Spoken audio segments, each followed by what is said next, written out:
Bismillahirrahmanirrahim. Salam əziz izləyicilər.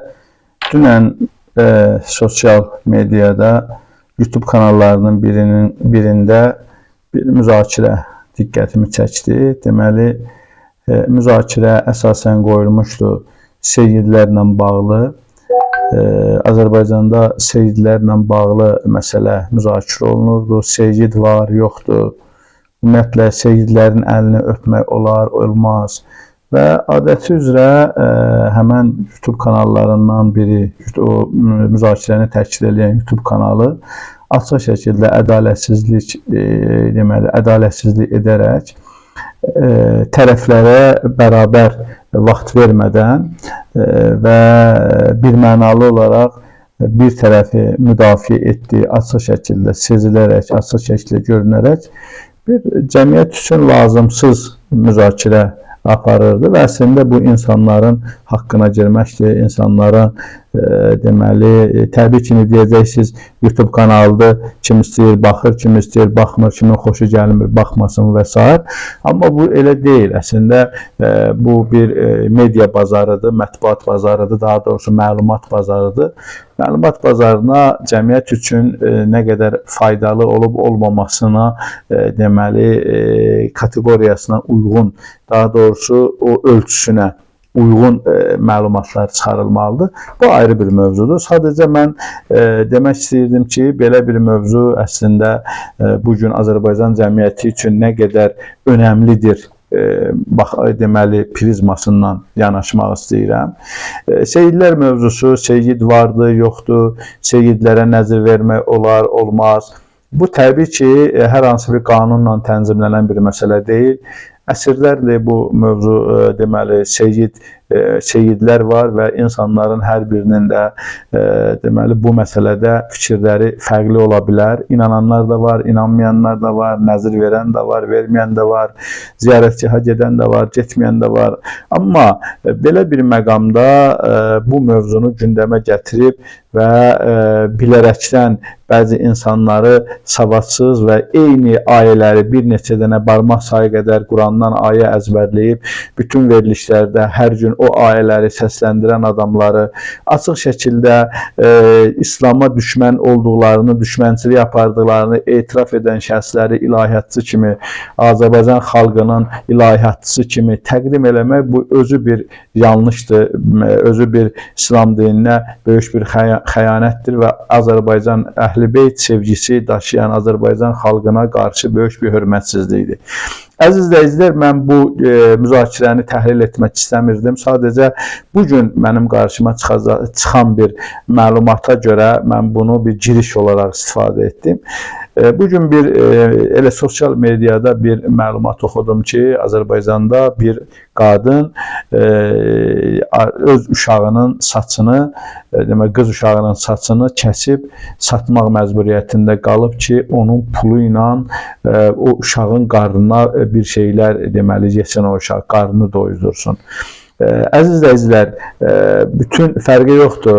Həm sosial şəbəkələr, həm Azərbaycan hakimiyyətinin büdcəsindən maliyyələşən televiziyalar, medianın orqanları və şəxsi jurnalist fəaliyyəti ilə, fərdi jurnalist fəaliyyəti ilə məşğul olanlar, bütün Azərbaycan vətəndaşlarının əslində vəzifəsi həm də bundan ibarətdir ki, bizim artıq bu bir borcumuzdur. Azərbaycanda baş verən deməli, bu kimi negativ halları biz ictimailəşdirməklə Azərbaycanın düşdüyü bataqlıqdan çıxmasına bir yardım edək. Amma biz bu cür informasiyalar təbii ki, heç bir halda dövlət büdcəsindən maliyyələşən və hakimiyyətin siyasi diktəsi ilə öz fəaliyyətini təşkil edən, ancaq hakimiyyətin və xüsusən İlham Əliyev ailəsinin məddahlığı ilə məşğul olan media orqanları bu cür məlumatları təbii ki, heç bir yerdə, heç bir vaxt deməyəcəklər. Amma baxın, görün Azərbaycan vətəndaşı nə vəziyyətə gəlib düşüb ki, öz övladının, qız uşağının, qız övladının saçlarını kəsir və bu saçları kimlərə kimlərəsə satır və onun pulu qarşı, onun deməli əldə etdiyi o vəsaitlə qız övladının qarnını doyurur. Əslində deyə bilərsiniz ki, burada sat satmaq heç bir ayıb deyil, heç bir problem deyil. Hər kəs istədiyini eləyə bilər. Amma təbii ki, bu sualı verənlər yersiz düşündüklərini və yersiz sual verdiklərini anlamalıdırlar.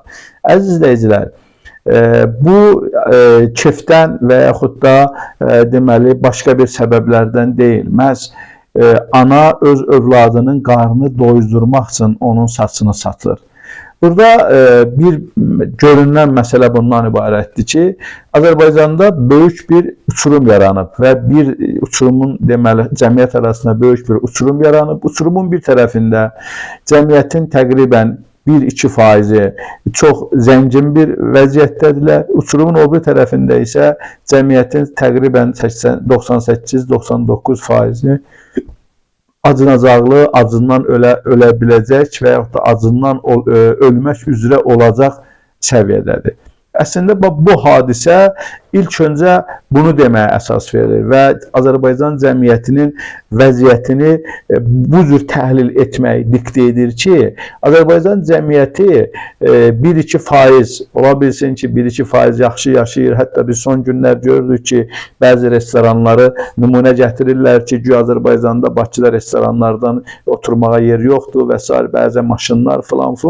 Bunları nümunə gətirirlər, amma biz bunları köklü təhlil edəndə biz zamanında bunlar haqqında da bir müqayisəli təhlillər aparıb əslində sübut etmişik ki, restoranlarda yerin olmaması Azərbaycan vətəndaşının yaxşı yaşamasına qətiyyən dəlil ola bilməz, səbəb deməli göstərici ola bilməz. Azərbaycan vətəndaşının vəziyyəti buna bənzəyir. Ana öz övladının, öz qızının saçını kəsir və satır. Onunla əldə etdiyi pulla övladının qarnını doyurdurmağa çalışır. Bugün bütün media, bütün sosial şəbəkələr, bütün YouTube kanallarının əksəriyyəti ən azı bu mövzuları müzakirə etməlidirlər. Bu mövzuları tartışmalıdırlar. O ilahiyyatçı adı ilə, dinşünas adı ilə ortaya çıxanlar, ondan sonra savadsız, cahil insanlar ki, çıxıb seyid məsələsində manipulyasiya edirlər, barmaq sayı qədər Qurandan ayə əzbərləyiblər, onu da yanlış, səhv-süf, üzündən oxuya bilməyəcək qədər savadsızlar, savadsız dinşünaslar, onlar çıxıb bu cür mənasız, boş-boş müzakirələr aparınca olmazdımı ki, Azərbaycan cəmiyyətində yaranmış bu cür problemləri gündəmə gətirsinlər və bu barədə ən azı yumuşaq formada, sərt deməyə cəsarətləri çatmırsa, yumuşaq formada onları təhlil etsinlər, onlar haqqında danışsınlar. Kifayət qədər Azərbaycanda problemlər var. Əgər bu insanlar Azərbaycan cəmiyyətinin cəhalətdən xilas olmasını istəyirlərsə ki, iddiaları belədir, o zaman Azərbaycan cəmiyyətinin cəhalətdən çıxması üçün, xilas olması üçün yollar təklif etsinlər, müəyyən əməli işlər görsünlər. Yoxsa bir neçə ayəni səhv oxumaqla çıxıb eyni söhbətləri, baxın əziz izləyicilər, siz yəqin ki bilirsiniz, mən o adamların adını belə dilimə gətirməyə özümə sığışdırmıram. O adamların verilişlərinə siz baxırsınız, aşağı yuxarı bir neçə verilişinə baxandan sonra növbəti verilişlərdə nə deyəcək, artıq adam əzbərləyir ki, hə bax indi bu ayəni oxuyacaq, bu ayəndən sonra bu sözü deyəcək, bu sözdən sonra bu cümləni işlədəcək, bundan sonra bu məsələni istat gətirəcək. Bunlar hamısı artıq əzbər bir əvvəlcədən sanki yazılmış bir ssenari kimidir. Çünki bunlar o əvvəl yazılmış vallara, kasetlərə bənzəyir ki, sanki hər yerə gedirlər, qoyurlar, onları eyni şeyləri oxurlar, ona bənzəyir. Əziz izləyicilər, artıq bu cür televiziya aparıcıları, YouTube kanalının istifadəçiləri, bu adamlar artıq özləri də anlamalıdırlar ki, bu insanlardan Azərbaycan cəmiyyəti artıq bezib. Bu insanlardan uzaq olun. Bu insanları ekspert kimi gətirib Azərbaycan cəmiyyətinə soxuşdurmayın. Bu insanlar öz əqidələrini heç bilməyən, öz yollarını bilməyən, Azərbaycan cəmiyyəti üçün ciddi təhlükə çevrilən, təhlükə yaradan, təhlükə olan şəxslərdirlər. Bunlar elementdirlər ki, hansı ki onların dəstəklədikləri, bir zamanlar xoca dedikləri, bəhbəhlə təqdim etdiyi insanlar başqa ölkələrdə 900 il, 1000 il iş alırlar, azadlıqdan məhrum edilirlər, cinayət törədiblər və bu insanlar da məhz həmən şəxslər üçün Azərbaycandan, Azərbaycan xanımlarını təşkil edən şəxslərdirlər. İndi gəliblər ortaya çıxıb bunlar dinşünas olublar, ilahiyyatçı olublar. Həqiqətən bu təəssüfləndirici haldır və Azərbaycan cəmiyyəti bu cür məsələlərdə çox bəsirətli olmalıdır, ayıq olmalıdır. Xüsusən ruhanilər bu şəxslərlə deməli debata gələndə, bu şəxslərlə hər hansı bir məsələni müzakirə edəndə ən azı əvvəlcədən bəzi məsələləri deməli dəqiqləşdirilməlidir. Müzakirə hansı formada aparılır, hansı əsasla aparılacaq və bu əks halda görürsünüz bu adamlar həyasızdırlar. Bu adamlara heç bir halda güvən yoxdur. Bunlar həyasız istədiyi halda həyasızlıq edib və öz deməli yanlış düşüncələrindən cəmaəti aldatmağa cəhd eləyəcəklər. Öz savadsızlıqları ilə və ailələri səhv oxumaqlarla və eyni zamanda qışqırıb bağırmaqla, söz kəsməklə və s. bu cür hallarla deməli əxlaqlı, tərbiyəli, savadlı ruhanini linc eləməyə çalışacaqlar ki, buna da əslində aparıcılar və o televiziya kanalları, YouTube kanalları və yaxud da fərqi yoxdur. Bütün hansı televiziya kanalında, hansı saytda, hansı deməli auditoriyadadırlarsa, onların idarəçiləri də buna şərait yaradırlarsa, çünki bunlar əlbirdirlər. Bunların hər iki tərəfin məqsədi istəyirlər ki, Azərbaycanda Əhl-i Beyt məktəbinə qarşı ciddi demək şübhələr yaratsınlar insanların düşüncələrində və Azərbaycan cəmiyyətinin gözünü açmağa imkan verməsinlər. Azərbaycan cəmiyyəti məsələ ilahiyyatçı deyəndə bu cür satqınları, bu cür deməli əxlaq yoxsullarını, ağıl yoxsullarını, bilik, elm yoxsullarını deməli dahi insanlar kimi qəbul etsinlər. Amma mən inanmıram ki, bu belə olacaq. Ümid edirəm ki, Azərbaycan cəmiyyəti, Azərbaycan xalqı həmişə bəsirətli xalq olub. Çünki Azərbaycan xalqının sevgisi əsasən Əhl-i Beyt məktəbinə tərəf olub və bu Əhl-i Beyt sevgisi də Azərbaycan xalqını, Azərbaycan cəmiyyətini bu dəfə düşdüyü ağır durumdan da qurtarmağa inşallah yardımcı olacaq. Vəssalamu aleykum və rəhmətullahi və bərəkatuhu.